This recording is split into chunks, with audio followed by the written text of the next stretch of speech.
Let us all rise for the 1 minute of silent prayers for the fallen soldiers, friends and foes alike, who perished on the beaches of Leyte during the liberation campaign.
Thank you very much.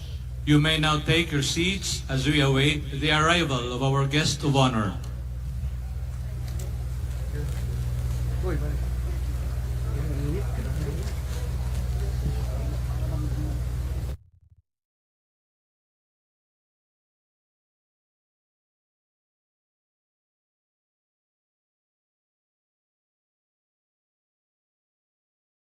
The presence of the Congressman of the 1st District of Leyte, Congressman Ferdinand Martin Romualdez. And with him is Congressman Jude Asidre of the Tingog Party List.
Pagputos. Tikos. Oh. Kalipunan. Tikas. Venga.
Okay, so right now mga kaibigan, inantay na lang natin na dahil in a few minutes from now, RD yan. So may arrival of guest of honor din. Ha? So tapos pagkatapos ng pagdating ng ating guest of honor, yan yung arrival honors din ng iba pa nating mga VIPs.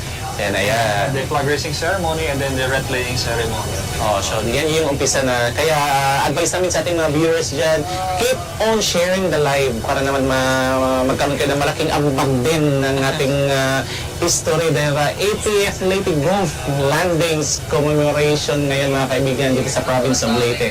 Dito sa napakagandang park natin. So ito yung tinatawag na MacArthur Landing Memorial National Park. So kasama ko ngayon na kaibigan, specialist sa ating mga bagong open dyan o bagong nag-open na kanilang social media. Kasama ko ngayon yung ating magiting na RD, Regional Director ng Philippine Information Agency, si Director Rian Arinto. Alright, so everybody's preparing na for the next part of the program, especially an atong flag raising ceremony. Akala ko kanina nag-pambansang awit. Ito is part of the production pala. Yeah, so yan yung Samliaw. Samliaw Dance. Samliaw Dance, dance group. Samliaw Performing Arts of Eastern Visayas State University. So yan yung proper na identification nila, Samliaw Performing Arts of Eastern Visayas State University. So ngayon, inantay na lang natin yung ating pagdating ng ating guest of honor. Pero nakita natin kanina doon sa stage, RD Rian, yung ating Speaker of the House kasama natin. Congressman Ferdinand Martin Romualdez and si Tingog Party List Representative Jude Asidre. Yan. So, salamat kita nga nakiduyog gihapon ining activity for this year's celebration of the 80th Leyte Gulf Landings. magkaroon lang kami ng konting i-share din sa inyo na napakaganda ng weather ng panahon dito sa park na kaibigan. So may oras pa kayo, especially sa malapit lang dito sa MacArthur Landing Memorial National Park, may oras pa kayo na talagang makapagpunta dito dahil yung program proper mga kaibigan in a few minutes from now. So pagdating ng ating guest of honor, ayun, naka-formation na yung ating mga men in uniform or ating mga soldiers. Dahil nakita nyo, napakaganda. Napakalaki ng ating Philippine flag. Ready na yung ating mga taga-PNP para mag-raise ng ating Philippine flag. Tapos kanina, so bigyan lang namin kayo ng idea, especially sa mga bagong bukas ng kanilang Facebook or YouTube. So nagkaroon tayo ng tribute ng ating mga veterans. Tapos nagkaroon din ng marching kanina. Kanina nag-present na ang pag-tribute was veteran Jose Hakla. Veterano pala yan, Regional President, Veterans Federation of the Philippines, Region 8. Yan, Dr. Joel Joseph Cadides, Regional Vice President of Sons and Daughters Association, or SDAI. Sons and Daughters Association Incorporated or SDAI. Tapos, syempre, magandang performance din ng Samliaw Performing Arts of Eastern Visayas State University.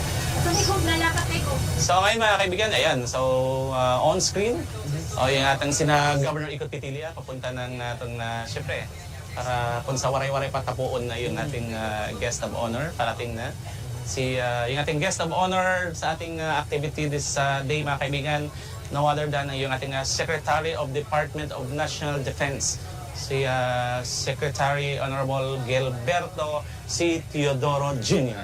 si Ibo Teodoro pala ang ating guest of honor.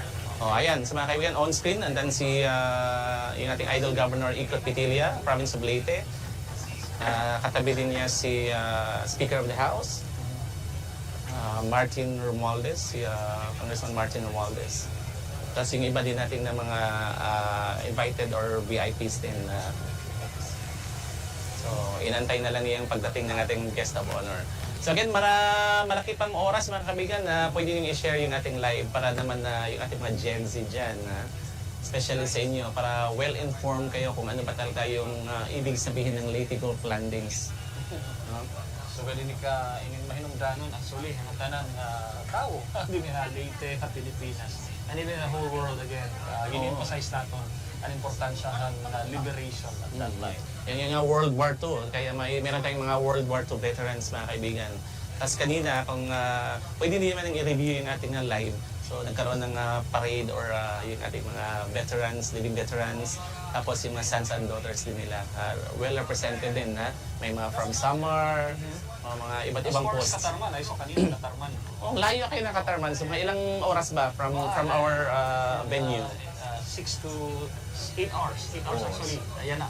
Before mga 6 hours because of the road condition. Anyway, so ito karayo. As far as Katarman, naabot kaharangan para makig-join ang celebration ng 80th Leyte Gulf Landings anniversary. So tama ka dyan, RD Rian. Exactly. So talagang yung dedication nila, pagbigay pugay o honor ng kanilang mga veterans. So yan yung isa puso din natin, no? Especially sa ating mga Gen Z ngayon. Ginututupdo man siguro ang problema kay gutay lahi ang part to. So hopefully mas tagan pahiyahin more emphasis ang pagtutduhan history, especially ang part ng Leyte Gulf Landings. Dahil yun yung nagkaroon ng syempre World War II. Wow, napakaganda, aerial view. Ito sa Hidcoan, view, dito sa Leyte MacArthur Memorial Park. Overlooking, kikita tipakanto palo siguro tanong apart. Yun sa may exit yun sa may rotonda, yun sa may intersection doon. Yun sa may BIR yan. Yung may tent. I-agree niya ko part. Imagine 80 years ago, anong hitsura kinidit nga part Kaya baka mayroong mga patay na dyan, no? That time, so hindi natin alam. Pakusog na ka bombardeyo. So wala din nga mga oras. Pero imagine that, napakaganda na nating national park, Ardirian. So I am sure na ongoing pa din yung mga renovations dyan, yung improvements din. And with the help ng ating national government as well. And of course, maraming salamat talaga yung ating idol Governor Iko Pitilla. Especially Governor Pitilla for giving importance in celebration. And gihapon ini nga lugar pag-maintain. Imagine, naguba inihan Yolanda, tapos restore, and then paurupay pa ini nga itsurahan aton Memorial Park, Leyte Landing Memorial Yeah, exactly. Kaya ganun mga kaibigan, yung ating mga young generations, no? Kaya ni-restore dahil ganun ka-importante yung ating Leyte Gulf Landings, mga kaibigan. So again, Ardirian, with that also, we like to say thank you sa malaking ambag, malaking tulong din ng ating First Lady ng probinsya ng Leyte. No? Kaya talaga punong abalahin kaya every time may meeting, grabe ka seryoso, ma'am, gusto niya pulido, tawagin kumbaga sunod-sunod. Detailed talaga, di ba? Siyempre, president din siya ng Boy Scouts. Din sa Leyte. All meetings, nagprepare pala, nakanto kita, representing the Philippine Information Agency para lang magkamayanan kita yung masaluwag na promotion and advocacy related to the celebration ng Leyte Gulf Landings. Tama ka dyan. So, ngayon mga kaibigan, nakikita niyo sa screen, yan yung dagat. So, yan yung tinatawag na Red Beach. Baka sabihin nyo, bakit hindi pula yung beach na yan? Siyempre, Red Beach dahil maraming mga dugo siguro. Yan yung gera to dugo. Damang nag-suffer. Damang dugo nga umawas. Kaya tinawag yung Red Beach. Diba? So imagine, napakaganda din ng dagat, no? Tapos, kaya mamamaya ng konti, ito din yung nagbigay ng excitement or excited din yung lahat dahil magkaroon tayo ng reenactment. So, kaya kung ako sa inyo, huwag kayong bibitaw, kapit lang kayo dyan, panood kayo sa ating live stream para naman makita nyo yung ating reenactment mamaya. So, maya ng konti, siguro dili namin sabihin kung kailan, basta darating tayo dyan. I think, siguro natin guest of honor. Malapit na yung ating guest of honor, mga kaibigan. So, yung ating guest of honor today, walang iba kundi yung ating Secretary ng Department of National Defense, the Honorable Gilberto C. Teodoro Jr. So, ayan, nag-antay na yung ating Governor, yung ating Congressman ng 1st District of Leyte, na yung ating House Speaker din, Speaker of the House, si Congressman Martin Romualdez, at yung ibang mga VIPs din at officials ng ating probinsya ng Leyte. So in a few moments, matikang na ito natin formal good talaga ng commemorative program natin Leyte Gulf Landings anniversary. So ito yung program, mga kaibigan. So arrival of guest of honor, tapos arrival of honors, flag raising ceremony, wreath laying ceremony. Okay? So malapit na. Panoorin!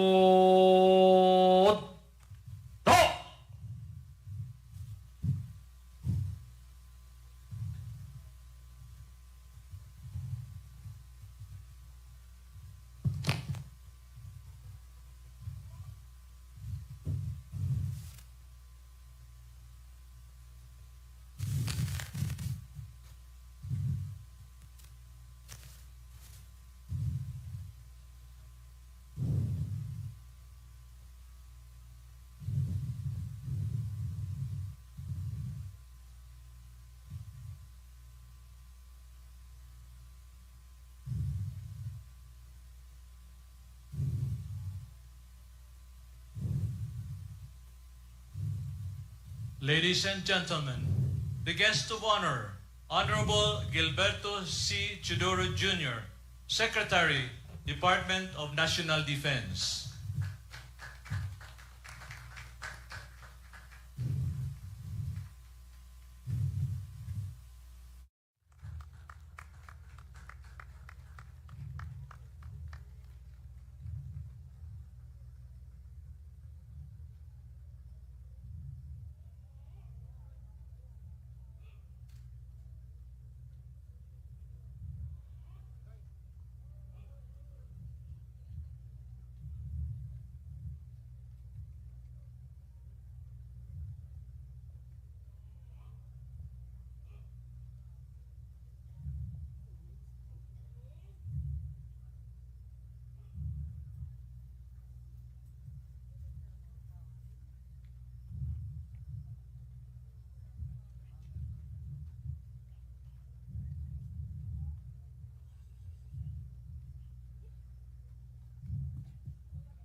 Mga kababayan, mga panauhin, Ginoo at Ginang, please rise and with one voice, let us all sing together, Lupang Hinirang, the Philippine National Anthem.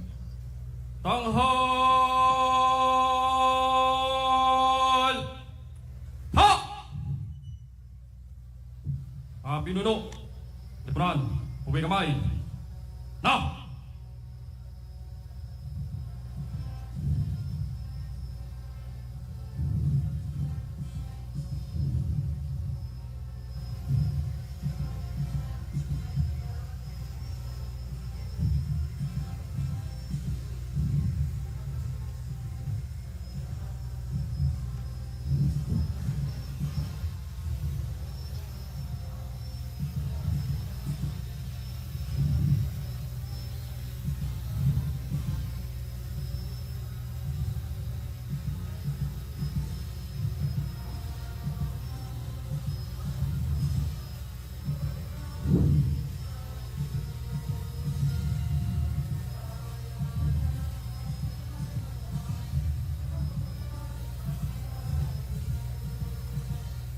Pinuno, Lipunan, Ibang Kamay, na! Baba!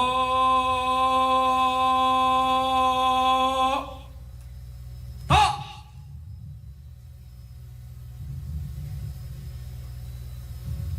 We shall now raise the flags of the countries herein represented, namely Australia, Japan, United States of America, Great Britain, New Zealand, and Canada. Tanghal!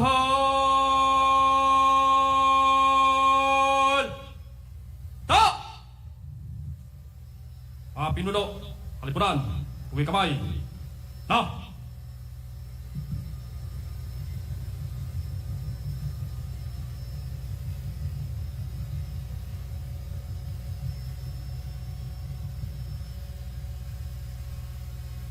Pinuno, Lipunan, Ibang Kamay, na! Baba!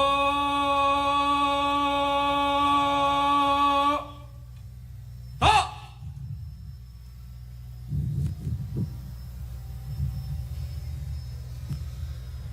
We shall now proceed to the wreath-laying ceremony to honor the memory of our comrades who fought on this very shore. May I request the guests to proceed towards the shrine proper. Tanod, harap sa loob. Harap!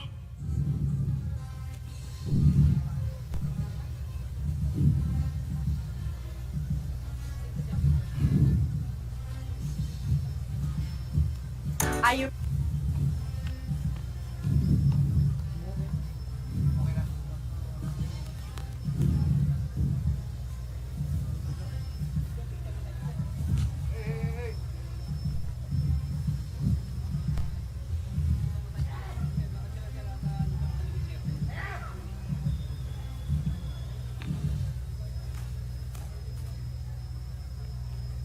Ginoo, handa na po ang pag-aalay.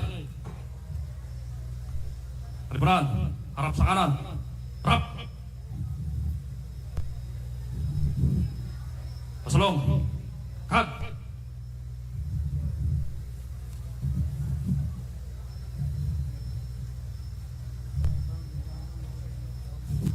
The wreaths that shall be offered.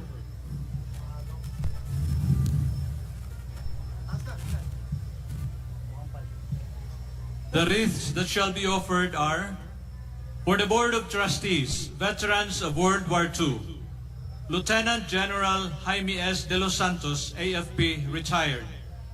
For the Veterans Federation of the Philippines, Major General Romeo D. Alamillo, retired, National President, and Brigadier General Dr. Joel Joseph Cabides, AFP, MNSA, retired.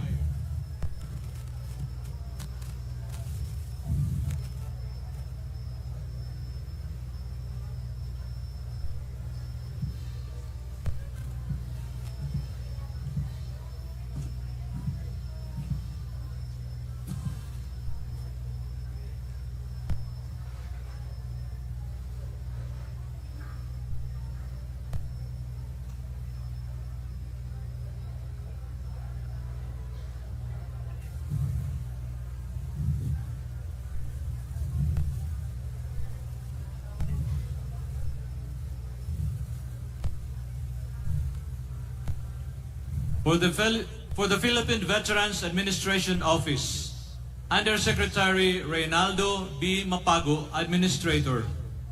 And for the people of the province of Leyte, Honorable Carlos Jericho L. Petilla, Governor.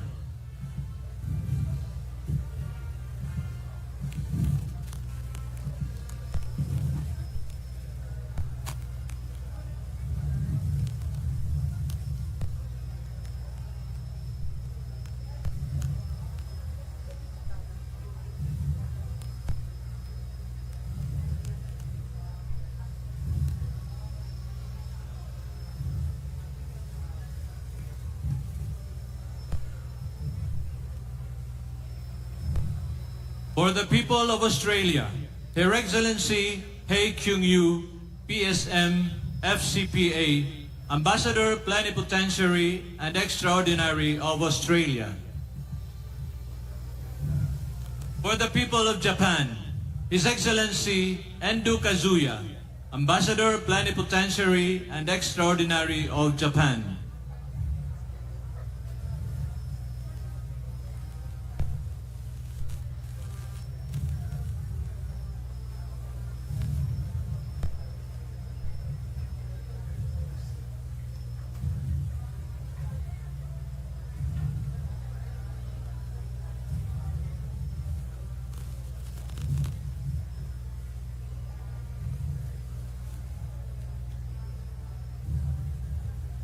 For the people of the United States of America, Major General Matthew McFarlane, First Commanding General, U.S. Army, USA. For the Legislative Branch of Government, Honorable Ferdinand Martin Romualdez, Speaker, House of Representatives.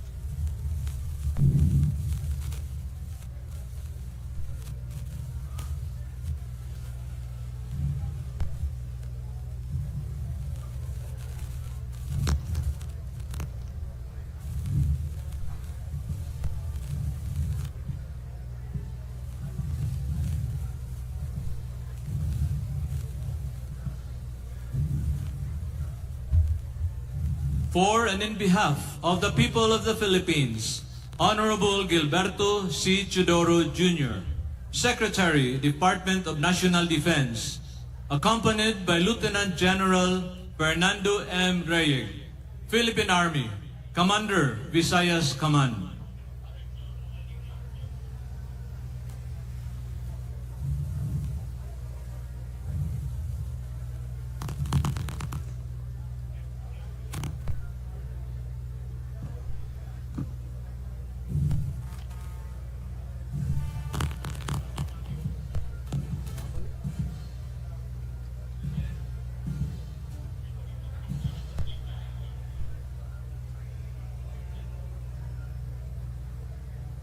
Cut.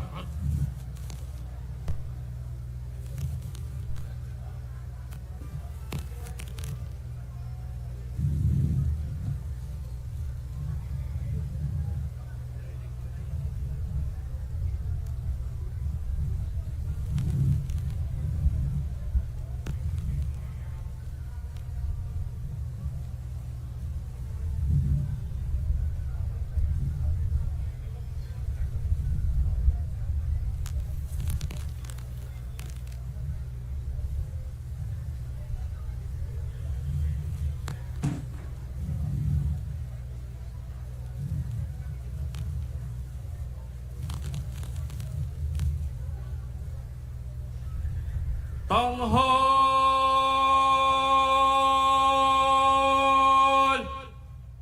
Ha! Mga pinuno, lipunan, bugay kamay. Na!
Pinuno, lipunan, bugay kamay. Na!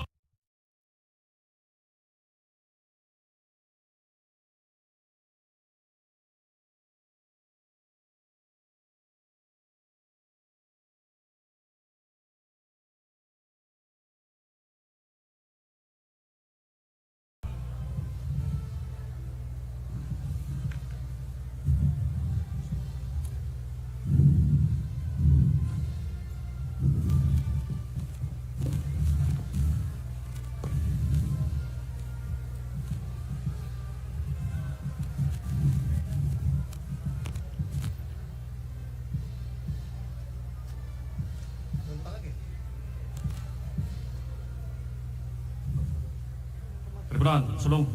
Cut!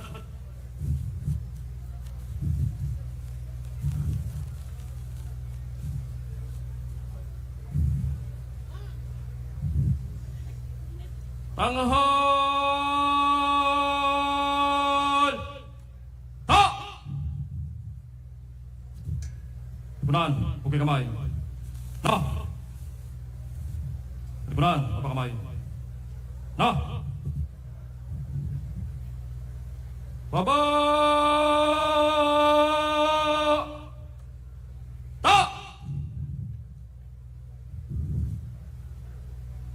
Ginoo, tapos na po ang parangal. Yes, sir.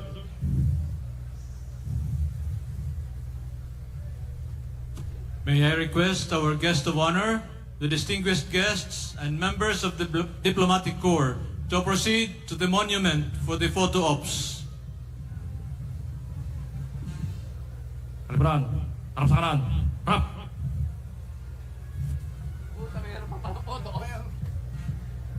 Ay, grupo. Ini. Propenos sa.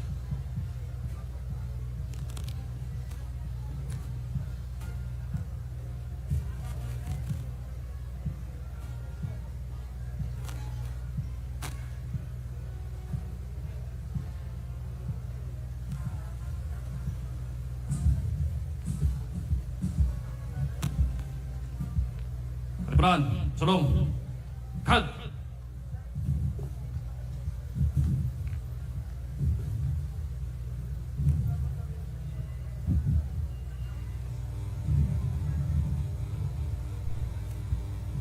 Kaliburan, sa likod ko. Kad.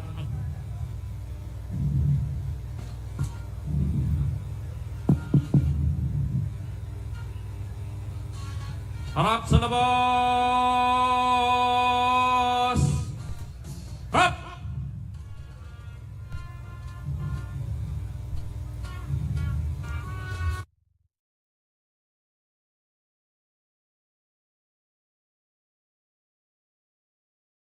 Kapag hindi ka na maka-allied force. Yan ha. So yan yung isang kaalaman din natin.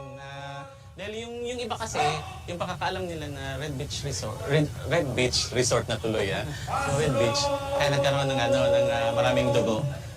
Kaya ngayon, yung ating VIPs, nagpo-photo opportunity sila sa ating monument.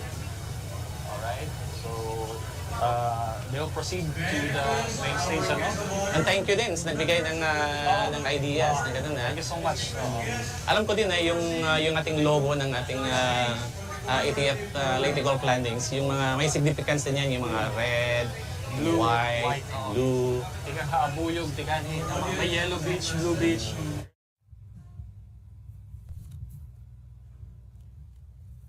Our audience is requested to take their seats for others to see the program and watch the program. Sige.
Ardirian, hindi lang yung kasabihan na basa-basa pag may time. No, dapat bigyan ng time para magbasa.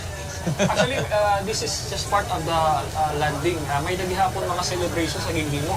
Dito Giwan, isang summer. Kaya actually dito unang magamay ang mga sa gihapon ang Allied Forces na nakabuling at tribuyan pag World War II.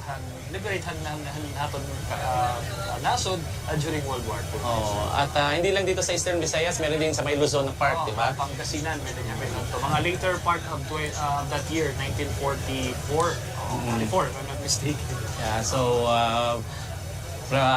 talagang tumatanggap din naman kami ng mga mga ideas na pwede nyo i-share sa amin, information para i-broadcast din namin. So ngayon mga kaibigan, kung andito kayo, napakaganda na ng ating MacArthur Landing Memorial National Park.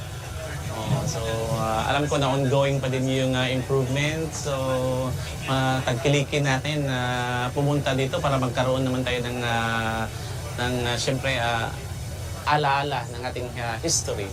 Gusto natin gihapon i-greet ang atong mga live stream viewers na gusto nila makig-share gihapon, makibahagi sa activity ngayon. Damot na sing happy Leyte Landing anniversary. Kailangan ba sabihin na happy? Pwede happy. Kailangan dahil andito mo. Liberate kita ang mga Japanese forces at that time. So at least maging malibayon kita. Kaya kung warihan to, Paano na kaya, no? So, talagang we like to say thank you. Taos pusong pasalamat namin sa ating mga, syempre, ating mga great lolo and lola.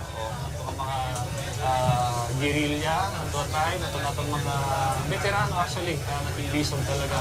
At ito nga time, di ko ma-imagine ano na kinabuhihan natong mga lolo-lolo. Nananago nitong kabuntiran, natuthagragyo ang mga lugar na interrupt talaga nila paginabuhi at that time. So salamat na natin mga nakibisog para natin kagawasan. Tama ka dyan, Ardirian. Pero observe ko dito sa ating park dito sa MacArthur, ang daming mga balikbayans din, no? Daming mga balikbayans, mga kaibigan. Siyempre parang ito din yung tinatawag na Great Leyte Homecoming. This has been promoted by the provincial government of Leyte through the Leyte Provincial Tourism and Information Center, Investment Center. So, ay rin paghatag in higayon nga makabalik ang atong mga ikasiliten nyo, kaniha probinsya, nga ma-experience gihapon, ano na ang kitabaguhan, anong pwede may offer natin province para natin mga kababayan nga gawas na ang gusto mo, ang ginaaghat nga bumalik ng probinsya. Siyempre naman, tapos maraming mga naka-inline activities Alam ko na siguro yung one night dito sa park nagkaroon ng Philippine Philharmonic Orchestra. Yeah, I was here. Dito ka ba? It Napakaganda was ng Thursday night. Thursday night, no? Nabinahan din play ni Iroy nga tuna, magatapit tumuro anak luha.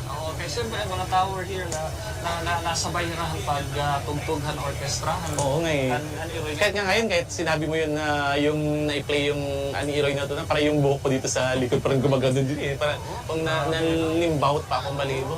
Because I was here also.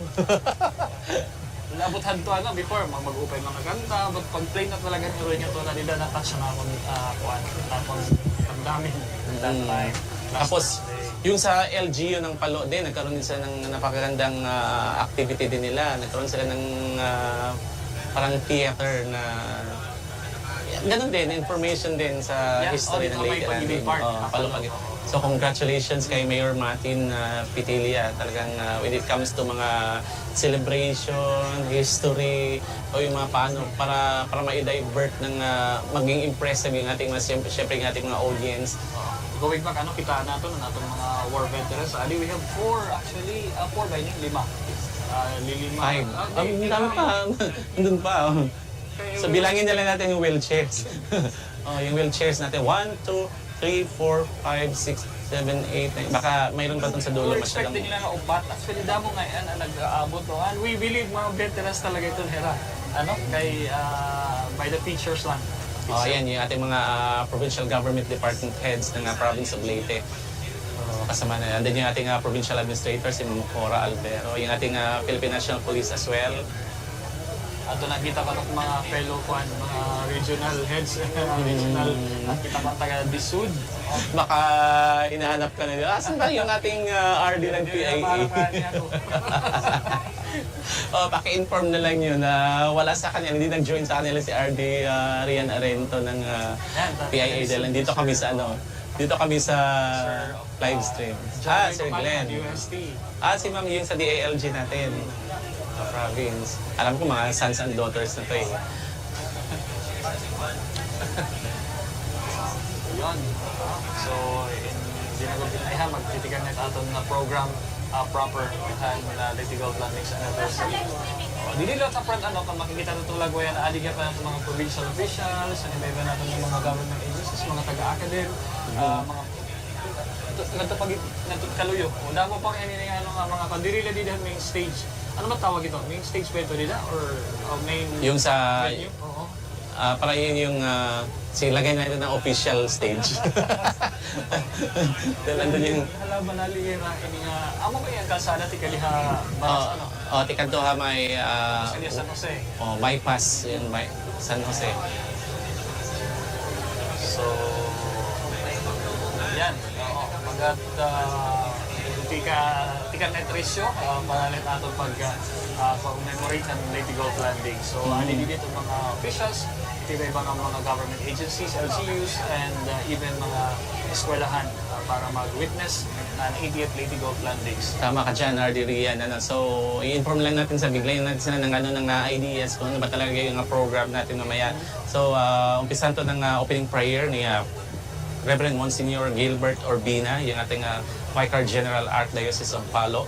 And syempre, welcome remarks ng ating gorgeous mayor ng Palo Leyte, Honorable Remedios Martin Petilia. At sundan din niya ng solidarity greetings. So dito kasama natin yung Chairman, Board of Trustees of the Veterans of World War II, si retired Lieutenant General Jaime S. De Los Santos of AFP. Tapos andito din yung administrator ng Philippine Veterans Affairs Office or PIVA, mga kaibigan. So si Yusek Reynaldo Mapago. Tapos andito din yun, magbigay din ng kanilang solidarity greetings si Major General Romeo Alamilio, or retired Major General Romeo Alamilio. Siya yung ating National President, Veterans Federation of the Philippines, VFP. Siyempre, dito din kasama natin mamaya ng konti, yung ating ambassador ng Embassy of Australia, Her Excellency Hei Kyung-yu. Tama ba yung pagkakabigkas natin? She's a Korean. In Australia. She's the ambassador of Australia. At kasama din natin, I'm sure kasama natin yung ambassador ng Embassy of Japan, His Excellency Indo Kazuya. So yeah. At magbigay din ng solidarity greetings, mga kaibigan, yung ating Speaker ng House of Representatives of the Philippines, yung ating First District Congressman, Honorable Ferdinand Martin G. Romualdez. So, anniversary message from, of course, Bago yan, magkaroon muna ng dedication to peace. It's a choral rendition of Irving Berlin's Heaven Watch the Philippines. So ito naalala ko ito, when I was in elementary, kinakanta ito during flag ceremony. Ganun ba? Hindi ko na naabutan yun. Hindi ko naman ibig sabihin na matanda ka na. Hindi. Sino mas matanda ko sa'yo? I'm only 32. Baka meron lang ganun, no? So yung mag-perform niyan may is from the Visayas State University, VSU, Tolosa Coral.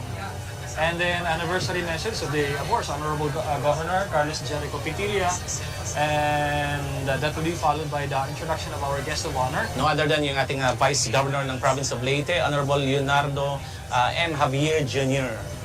And then to be followed, of course, by the commemorative message of the Secretary, Honorable Gilberto Tiloro Jr. of the Department of National Defense. Siguro magkaroon din ng video siguro may message ng ating Presidente ng Republika ng Pilipinas, no other than His Excellency Ferdinand Romualdez Marcos Jr. Tapos yung next part naman yan, ayan na, palapit na tayo.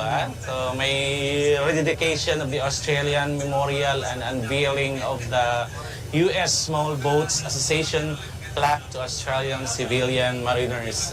Siguro andyan din sa may part yan gaganapin. At yun na. Most awaited part, of course, as part of the celebration is the reenactment of Yan the yung, Leyte Gulf landing. yan yung road to Leyte. Yeah, so abangan niyo yan mamaya mga kaibigan. So kung ako sa inyo, Yung hindi nila, no? dito lang sa park. Basta dito lang. Yung makikita niyan. Tapos yung Leyte hymn, ay hindi na ako yung kakanta ng Leyte.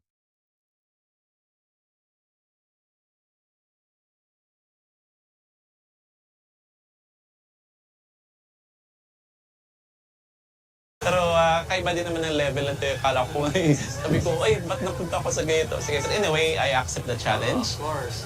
Especially, sino ba naman makapag no, kasama ko yung regional director ng Philippine Information Agency. Diba? So later, may luncheon, pag-honor gihapon na itong mga veterans. That will be at the Leyte Convention Center. Andun sila. And we'd like to say thank you sa ating Master of Ceremony, si Dr. Lesmes, si Lumen. So maraming salamat. And so papasalamat muna tayo sa ating mga people behind ng ating, of course, di ba? Ating live stream. Kina Miss Perlita Ripalda, dito sa atin. Kasama namin yan. Yung mga taga-DYMP, LTIPC, Miss Jessin. Of course, we are also cross-posted PIA Eastern Visayas. Okay, thank you. All our provincial offices all over the region. Naka-cross-post po tayo.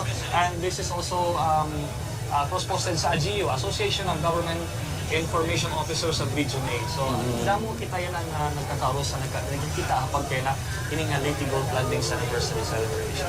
So, right now mga kaibigan, andan nakita natin yung from Tingog Party List, si Representative Jude Asidre. Katabi niya yung First Lady ng Province of Leyte, si former Mayor Ann Pitilla.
Requesting the media people to move backwards as we start the program.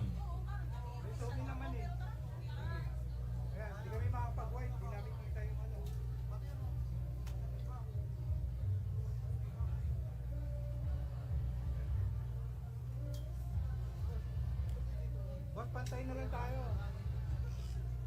Sige, makakapag-wide. People of Leyte,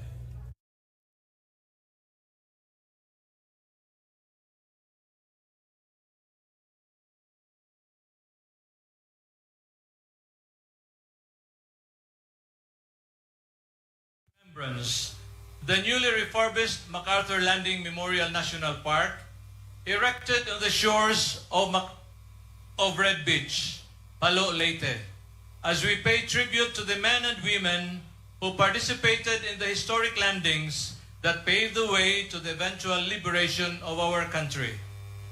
The activities today will leave an indelible mark in our minds and hearts, as this may be the last time that we are going to pay tribute to the last 14 veterans. We shall also witness a full-blown reenactment of these events, which unfolded in our country with Leyte playing a major role that ended the war in the Pacific. It is of paramount importance for us to be able to pay tribute to our countrymen in all parts of the Philippines for their singular heroism and the sacrifices they made, so that today we all live in peace and harmony in a free new world. Ladies and gentlemen, please rise for the invocation to be led by Reverend Monsignor Gilbert Urbina, Vicar General of the Archdiocese of Palo.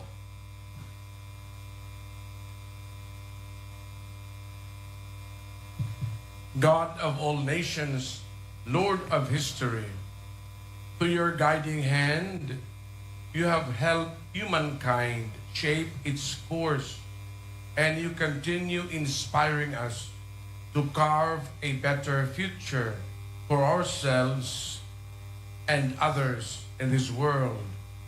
You etched into the heart of each and every man and woman the values of life and liberty, valor and resilience, independence and freedom for the good and welfare of all. As we gather today for the commemoration of the 80th Leyte Gulf landings, we salute to the valor and heroism of the Filipino veterans of the Second World War. We pay tribute to the heroes of the Second World War, ever aware that this tribute to them is also our tribute to you, who has taught us the values of sacrifice and valor, to uphold the true dignity of each one, and to defend the rights of everyone, as you have taught us in your life and teachings. Bless this event and this assembly as well, and all who will come here to pay homage to our heroes and those who have offered their lives for our country and our people. May this inspire all, especially our young people, to avoid a myopic vision of life, to sacrifice for the sake of others, to transcend selfish interests, to prioritize the good of all over personal goals, family and community values over private plans, and values common to humanity over particular ideologies. Confident in your help, your boundless mercy and grace, we pledge before you to work for peace, not war, to uphold and respect each other, to seek what unites us, not what divides, to reach out in love to others, especially those who feel alienated, ostracized, and abandoned. We pray also for our brothers and sisters everywhere who at present are confronted with the horrors and ravages of conflicts and wars. We pray for those who perished, especially the faceless dead, and we ask for your enlightenment to the leaders of nations and peoples who are behind and at the forefront of all conflicts, so as to never waver or tire, to look for ways to an end to senseless destruction and violence for the sake of all. We seek your comfort and strength to all victims of injustices and wars, and we plead for your unwavering compassion for each of us, despite our foibles and follies and unbridled ambitions, which sometimes impede our common desires for the best and run counter to your very plan for us and this world. Give us all the courage and resolve to work for lasting and true peace, for the glory of your name and the welfare of humanity, and for this earth, our only common home. Amen. please take your seats. May I call on the Honorable Remedios L. Petilla, Mayor of the Municipality of Palo, for her welcome remarks.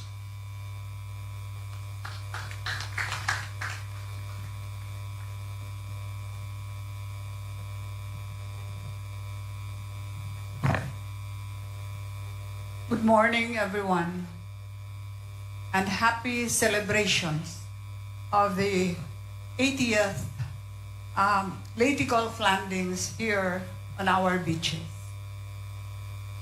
Let me greet our very special guest this morning, His Excellency Kazuko Endo, Ambassador of the Embassy of Japan.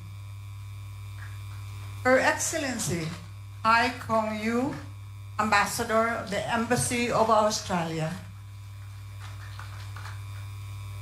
Governor Jericho Ikot Pitilia. The Honorable Gilbert C. Teodoro Jr., Secretary of the Department of National Defense and our guest of honor today. The Speaker of the House of Representatives, Speaker Ferdinand Martin Romualdez. Vice Governor Sandy Javier and Congressman Karen Javier. May I also greet the former Mayor of Palo Leyte, Francis Ann Pitilla.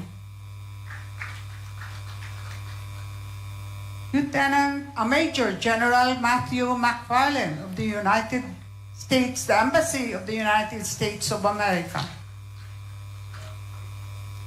Lieutenant General De Los Santos of the Armed Forces of the Philippines and Chairman of the Board of Trustees of the Veterans of World War II. Yusek Rinaldo Mapago, Administrator of the Philippine Veterans Affairs Office. Major General Romeo Alamilio, National President, Veterans Federation of the Philippines. Reverend Monsignor Gilbert Urbina of the Archdiocese of Palaw.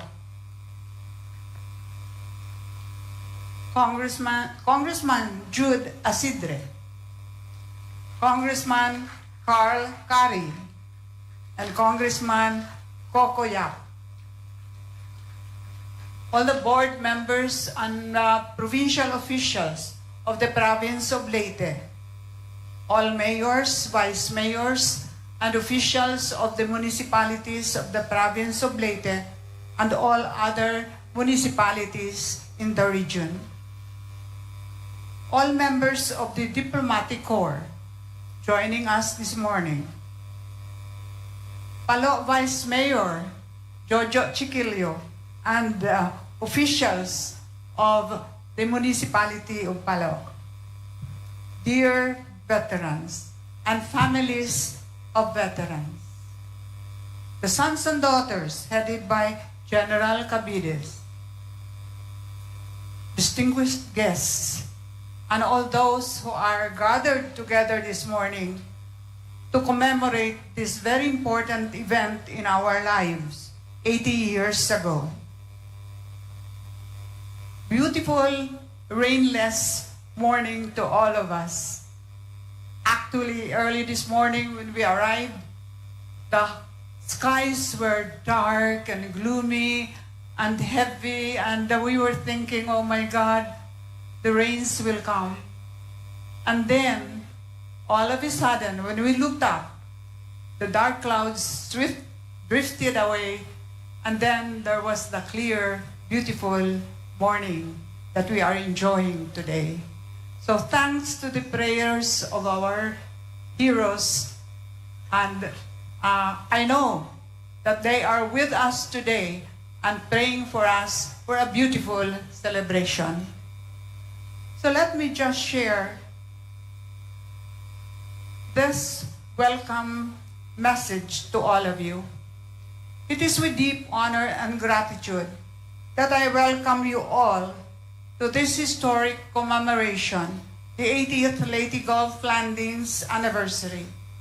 Today, more than just the remembering of that pivotal moment in world history, we also pay tribute to the courage, sacrifice, unwavering spirit of those who fought to secure the freedoms we enjoy today. To our dignitaries, thank you for your presence, which reflects the strong bonds of friendship and cooperation that continue to unite our nations. Your commitment in honoring the legacy of this event ensures the future generations pledge and vow never to forget the sacrifices made on this very shore, the red beach of the municipality of Palo and all the municipalities in the stretch of the liberation of the landings. To our veterans, you are the living embodiment of bravery and dedication. The memories of the Leyte Gulf landings are imprinted in history because of men and women like you who stood in defense of liberty and peace. Today we honor your service and the legacy you have left behind. To my fellow public servants, officials, and community leaders, our role in safeguarding the memory of this moment and carrying its lessons forward is very vital.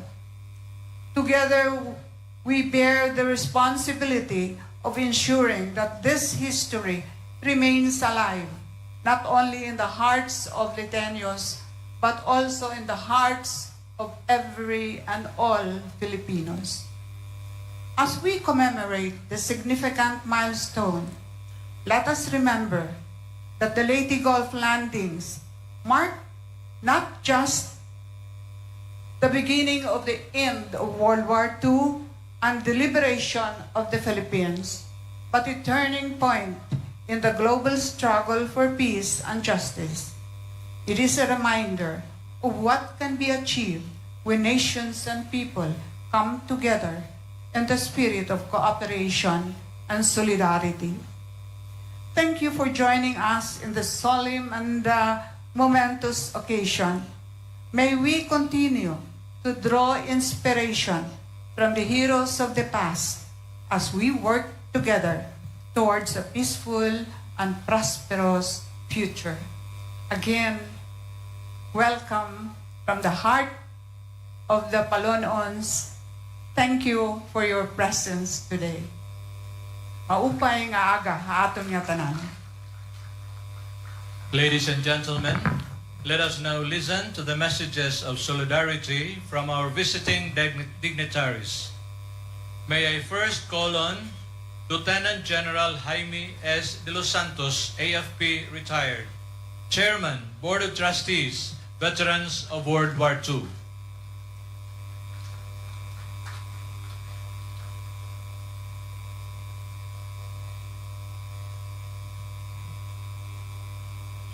The Honorable Secretary of National Defense, Gilbert Chodoro. Good morning, sir. The Speaker of the House of Representatives, Honorable Romualdez. The Governor of Leyte, Governor Pitilla. Your Excellencies of the Diplomatic Corps, the different veterans organizations, both in government and in the private sector, distinguished members, ladies and gentlemen, magandang umaga sa inyong lahat. This year, as we commemorate the 80th anniversary of this historic event, is not only a reminder of the sacrifices of our World War II veterans, but also a reflection of how far our nation has come since those dark days. For many, the Leyte landing signifies more than just a military operation. It embodies the struggles and eventual triumph of freedom over tyranny. This was not just a victory in war, but a testament to the resilience and fighting spirit of the Filipino people. The descendants of these veterans are not merely passive witnesses to their forebears' sacrifice. As we participate in this year's commemoration, we are called to carry the torch of their memory forward. We must continue to fight for the values they defended: freedom, democracy, and justice. As Filipinos, we must ensure that their sacrifice was not in vain by continuing to defend their freedom they fought so hard to secure. The core of the celebration of the Leyte Landing is a reminder of the strength that comes from unity. The liberation of the Philippines would not have been possible without the collaboration between the Filipino and American forces, as well as the collective will of the Filipino people. But the unity is best exemplified in the presence of the Japanese ambassador, because in the present day, a once adversary has become a staunch supporter, our partners in defense and economic activities. Let us be inspired by the heroism of those who came before us and be challenged to live lives that honor their legacy. Their battle may not ended, but our responsibility to carry their values forward continues. The enduring legacy of the Leyte Landing is a call to remember and a call to act. Thank you. Good morning. To give his solidarity message, may I call on Undersecretary Reynaldo B. Mapago, Administrator, Philippine Veterans Affairs Office. Our guest of honor, the Honorable Secretary of National Defense, Attorney Gilberto C. Teodoro Jr., sir. The Speaker of the House of Representatives, Congressman Ferdinand Martin Romualdez, sir. Excellencies of the Diplomatic Corps, Governor Petilla, Mayor Petilla, other distinguished guests, veterans of World War II and their families. Ladies and gentlemen, good morning. It is a great honor and privilege to join you today as we gather to commemorate the 80th anniversary of the Leyte Gulf landings. On this same day, 80 years ago, Palo Leyte became the stage for an event that would go down in our history as one of the most decisive battles of the Pacific during World War II and a critical moment in the liberation of the Philippines. As we commemorate today's event, let us also take a moment to reflect on the difficult truth that in war, nobody is a winner. Indeed, battles are fought. Winners are declared or victories are declared, but the cost of war is borne by all, with precious lives cut short and cities razed to the ground. What we all truly gain from war is the painful understanding that peace is precious and fragile, both at the highest price of selfless sacrifice. Here on this sacred ground, we do not merely commemorate a battle. We celebrate the spirit of cooperation that brought nations together to fight for freedom. Today, representatives from other nations stand with us, a testament to the enduring bonds of friendship and unity forged in the fires of war. And let this be a reminder that true strength does not come from weapons, but from the resolve to work together in peace. As we look to the future, may we continue to build bridges instead of walls, to pursue dialogue instead of conflict, and to stand as partners in the collective mission for a more peaceful world. The legacy of Leyte lives on in our shared commitment to safeguarding the peace for which so many have given their lives. And together in solidarity, let us honor the past by working tirelessly for a future free from the horrors of war and a future where peace prevails and nations thrive together. Thank you, and may we all continue to walk the path of peace and unity. Maraming salamat po and mabuhay. Major General Romeo D. Alamillo, retired, National President, Veterans Federation of the Philippines.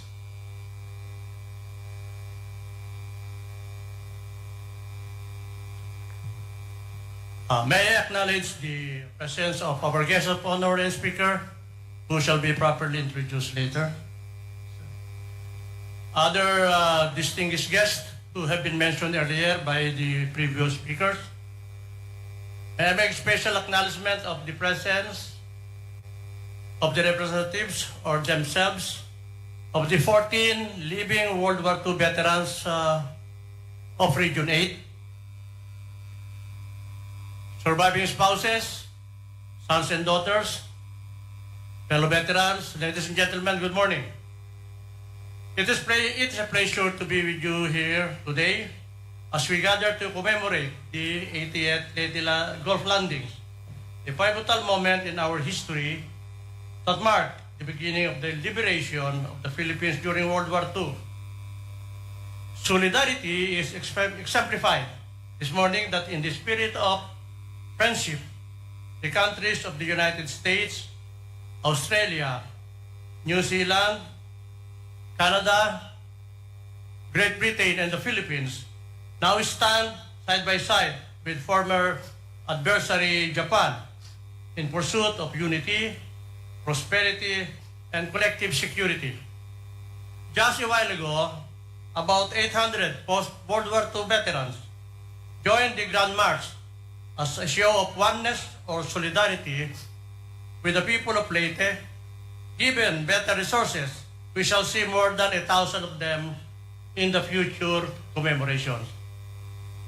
The battalion of veterans you just witnessed, who proudly and enthusiastically passed in review in a grand march led by veteran Jose T. Hakla, the President of the Veterans of the Philippines, Region 8, and a proud son of Leyte, attests to the appreciation of your veterans in honoring them in today's celebration as a tribute to the heroism and valor of all Filipino veterans.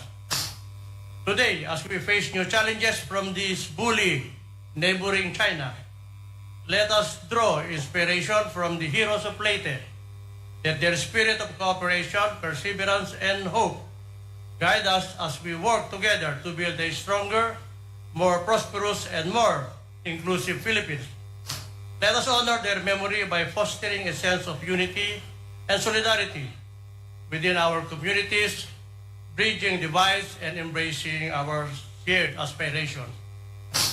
The Veterans Federation of the Philippines vows never to forget their sacrifices and their stories.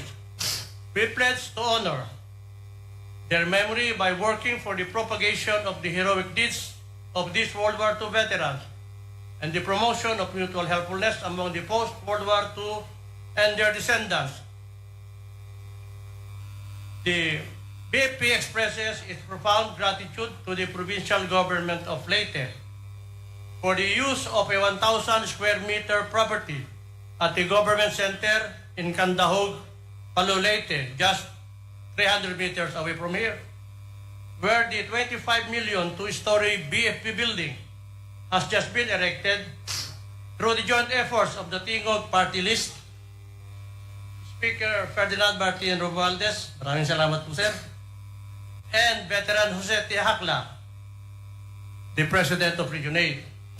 The new building, which is adjacent to the Philippine Veterans Affairs Office or PIBA building, will house the BFP Regional Assistance Center 8 and also provide accommodation to the Armed Forces of the Philippines Pension and Gratuities Management Center to provide and serve better the needs of our veterans in Region 8. Moreover, the BFP plans to develop the building to become a memorial dedicated to Roberto Cangleon, who led the resistance movement in Leyte and prepared the landing of the American forces led by General Douglas MacArthur, paving the way for the liberation of the Philippines from the Japanese invaders. Again, let us make this clarion call. Let us unite as one nation with gratitude for our past and steadfast dedication to our future together.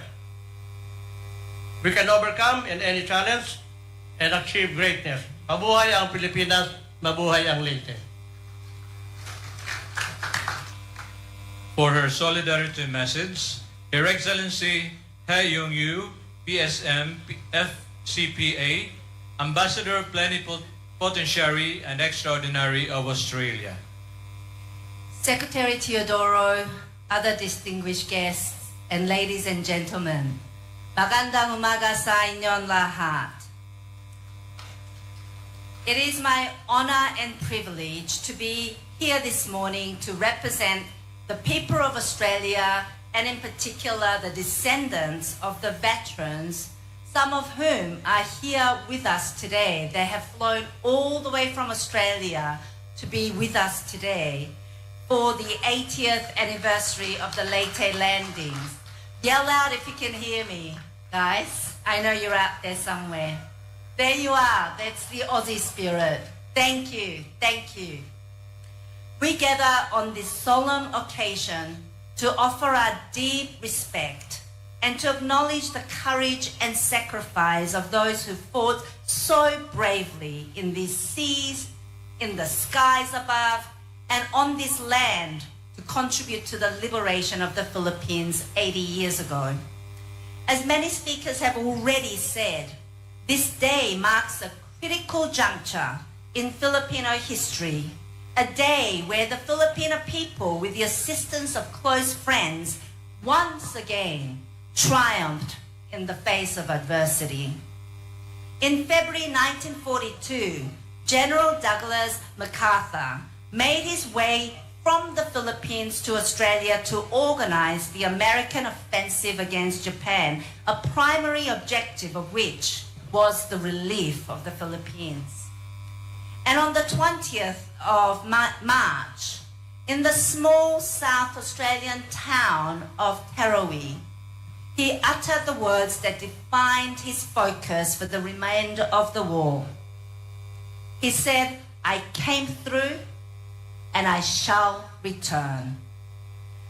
General MacArthur formally assumed command of the Australian Armed Forces on the 18th of April 1942, a force that included 100,000 members of the 2nd Australian Imperial Force, 265,000 Australian militia, and 38,000 Americans.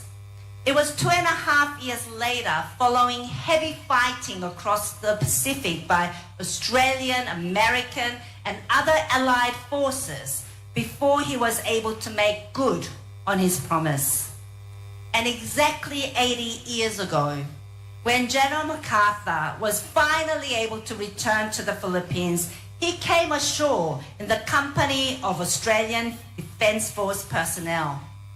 For Australia, this anniversary speaks to the enduring friendship that Australia and the Philippines share in both good times and in bad. We stood, flew, sailed, and fought alongside our Filipino friends 80 years ago, just as we did over 10 years ago in the months after Typhoon Yolanda. And just as we are working closely together today to help assure Philippine security and sovereignty. Few people today would be aware of the extent and diversity of Australia's contribution to the liberation campaign, from the escaped Australian prisoners who fought alongside Filipino guerrillas, through to Australian warships that endured the terrifying ordeal of kamikaze attacks, and the Royal Australian Air Force aircraft that laid mines at the entrance of Manila Bay. The newly relocated Australian Memorial that's behind you at the entrance to MacArthur Park is testament to the effort and records the names of our fallen alongside the names of the units that commanded the more than 4,000 Australian service personnel who participated in the liberation of the Philippines.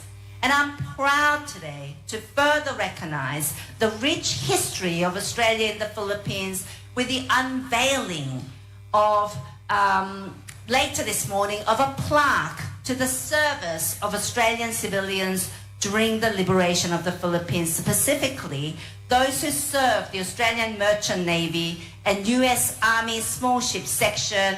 Shout out to you guys there. I know the members and the chair of the section is out there. And so we will also be honoring the memory of Australian civilians interned in the Philippines. Today we honor those veterans and the families of those who fought and died in the Leyte campaign.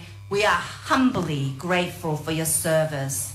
And finally, to the Governor and local government of Leyte and the mayors and people of Tacloban and Palo, thank you for your generous hospitality and for the continued remembrance you give annually to your nation's heroes and veterans and to those who fought alongside you to liberate the Philippines. Maraming salamat po and mabuhay.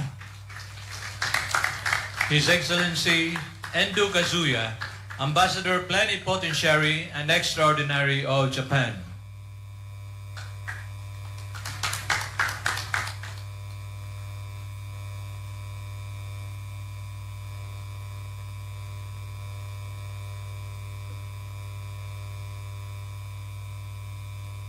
Honorable Gilbert Teodoro, Secretary of National Defense, Honorable Martin Romualdez, Speaker of the House of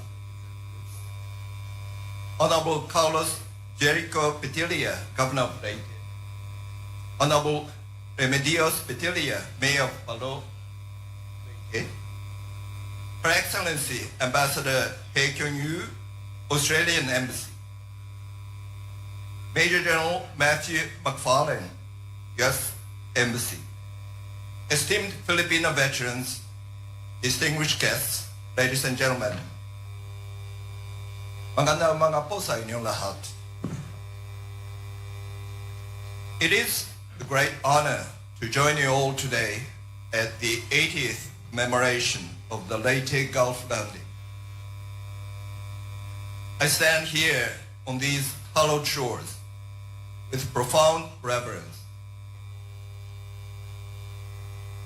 facing our shared history squarely and reflecting on the bravery of those who made the ultimate deeds and sacrifices during the war are the very foundations of our future-oriented relationship. To Filipino veterans, I extend my sincerest respect to each one of you whose unwavering dedication and service played a crucial role for the peace, prosperity, stability, and dignity of this great nation. We, the Japanese people, carry within our hearts the fervent understanding that the peace and prosperity we treasure today are built upon the magnanimity and benevolence graciously extended to us by the Filipino people. The spirit of compassion has been the cornerstone of our reconciliation. It continues to guide our future-oriented partnership. By the Filipino people. From our past struggles to our present endeavors, the spirit of compassion has been countless individuals across various sections of society in both countries have worked tirelessly to rebuild trust and foster an environment of mutual respect and understanding. Today, our two nations stand closer than ever, not only as partners, but as the closest of friends. We will be celebrating the 70th anniversary of the normalization of our diplomatic relations in 2 years. Milestones that reflect the journey we have shared and the progress we have made together.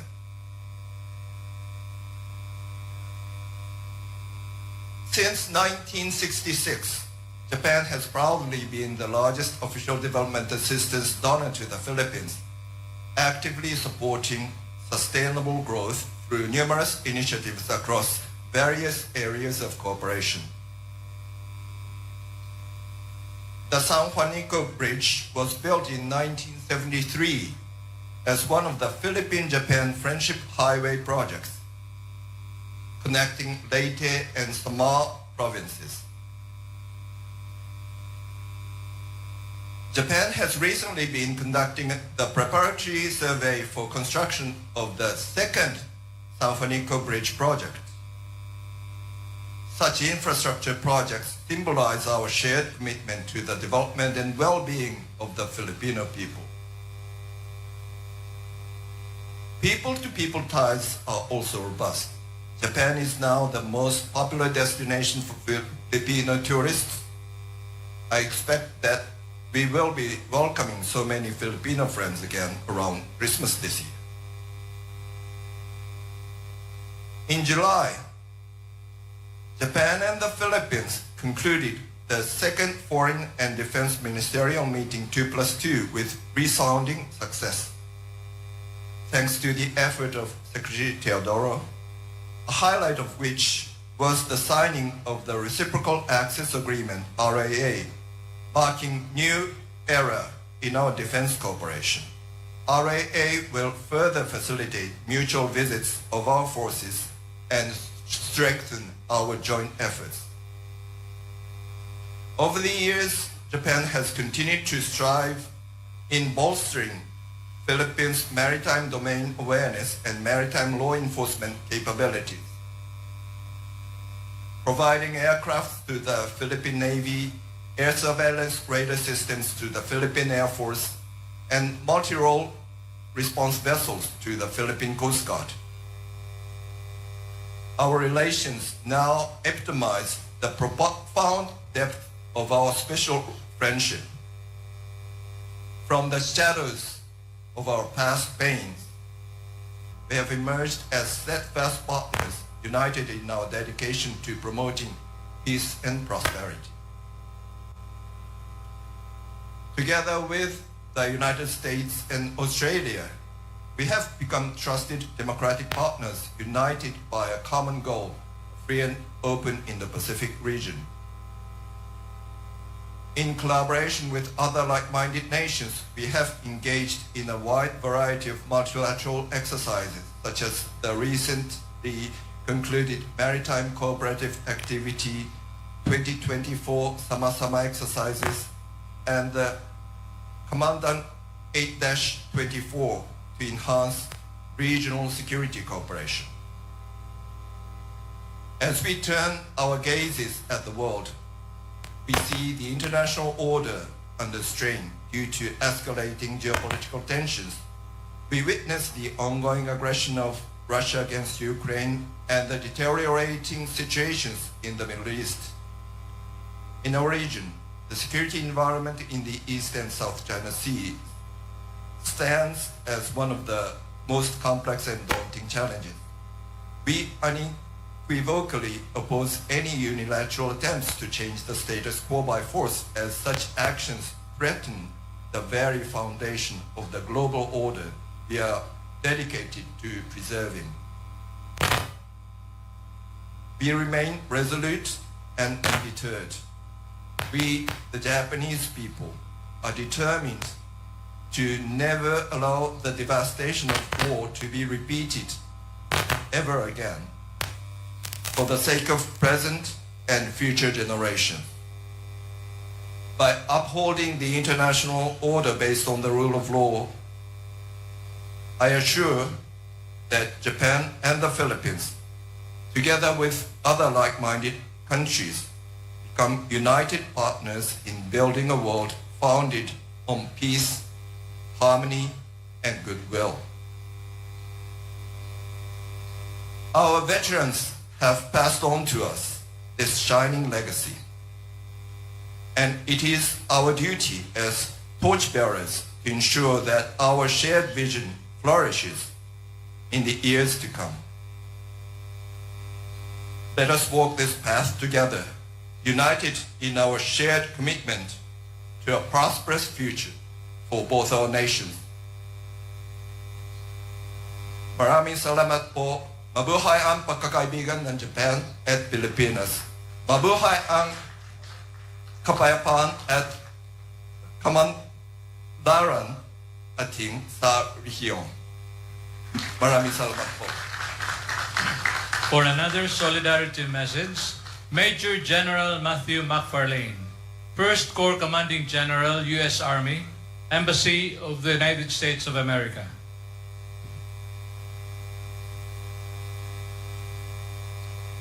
Mr. Secretary, Governor, Mr. Speaker, Your Excellencies,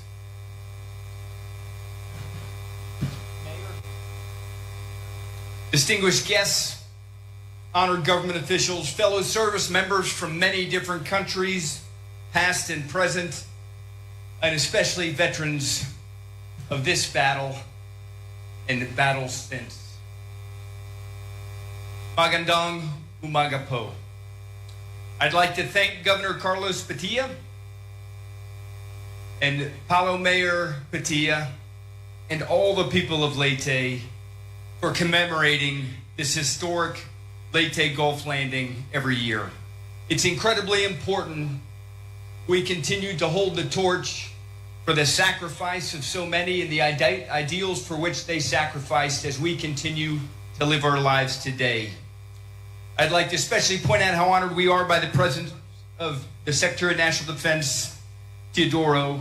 Sir, your commitment to peace, security, and partnership ensure that the legacy of this significant moment in history is upheld and remembered, and we continue to drive progress with those ideals.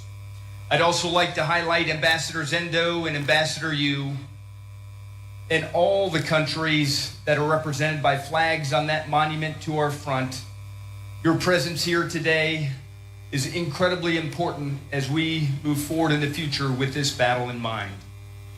On October 20th, 1944, also called A-Day, brave American, Filipino, and Australian service members fought valiantly, side by side, to recapture this area from occupation. This significant battle marked the return of General Douglas MacArthur and Allied forces to the Philippines, eventually leading to the liberation of the Philippines. The shared sacrifices undertaken by the U.S., Philippine, and Australian forces laid the foundation for the Mutual Defense Treaty and the close alliance between the U.S. and Philippines, the first in the region and the longest lasting alliance, which stands strong to this day. When he returned to the Philippines, General Douglas MacArthur hailed the Filipino people and their resolve, and I quote, an unswerving and resolute devotion to the principles of freedom that challenge the best that is written on the pages of human history, end quote.